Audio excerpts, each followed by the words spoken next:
Hello বন্ধুরা, আজ আমরা দেখব এক অদ্ভুত ও বিলুপ্ত ফুল নাগকেশা। এই ফুলটি দেখতে যেমন সুন্দর তেমনি এর গল্প কম রহস্যময় নয়। চলুন শুরু করি।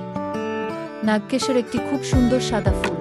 এর 4টি সাদা পাপড়ির মাঝখানে থাকে ঘন হলুদ পরাগ। দূর থেকেও খুব আকর্ষণীয় লাগে।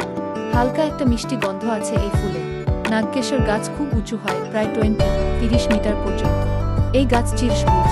এর কাঠ খুব শক্ত, তাই একে সিয়েলন এরঙ্গোডো বলা হয়। এই ফুল শুধু সুন্দরী নয়, আয়ুর্বেদে ওষুধ হিসেবেও ব্যবহার করা হয়।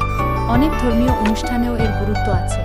আগে গ্রামে অনেক দেখা যেত, কিন্তু বন কেটে ফেলা আর শহর বাড়ার কারণে এখন এই ফুল খুব কম দেখা। আমরা যদি প্রকৃতিকে রক্ষা না করি, তাহলে এমন অনেক সুন্দর ফুল হারিয়ে যাবে। আপনি কি এই ফুলের নাম আগে শুনেছেন? কমেন্টে জানিয়ে দিন। পরের ভিডিওতে আবার আসুন আরেকটা অজানা ফুল ফলের গল্প নিয়ে। বন্ধুরা, এই বিলুপ্ত ফুলের গল্পটা কেমন লাগলো? ভিডিওটা ভালো লাগলে লাইক ও শেয়ার করুন, আর আমাদের চ্যানেল সাবস্ক্রাইব করতে ভুলবেন না। ধন্যবাদ।